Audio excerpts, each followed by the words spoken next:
Hi everybody, it's Honest John again. So now we know that Donald Trump's national security advisor, Mike Flynn, was talking to the Russians, not just after the election, but also while he was working for the Trump campaign. And not only did he lie about that, he lied about what he was talking about, for example, the sanctions, that he was promising the Russians that Trump would lift the sanctions that Obama imposed on them. But also, during the campaign, Flynn was talking to the Russians who were hacking the election. And we also know that Mike Flynn wasn't the only one that was talking to the Russians. There were other people high up in the Trump campaign who were talking to them too.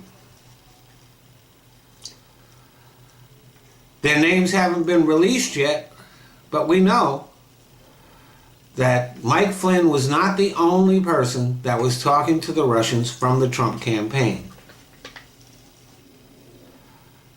Maybe that's why Trump kept blowing off the national security briefings he was supposed to be getting in order to maintain plausible deniability.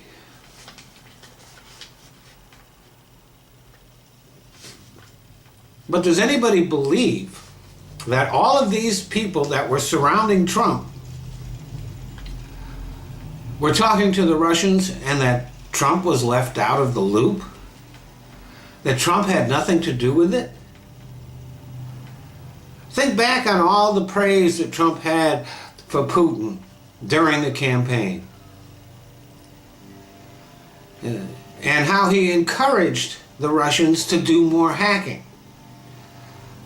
Maybe this was one of Trump's ways of communicating with Russian operatives, of letting them know that he was getting the message, that the message was being relayed to him by Mike Flynn and his other campaign operatives. It's possible that Trump might have even personally spoke to the Russians at some point during the campaign. We don't know that yet. But here is the truth.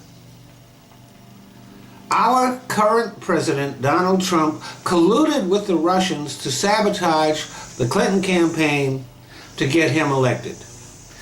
And this is not just illegal. It is definitely illegal. But it's also treason. Thanks for listening.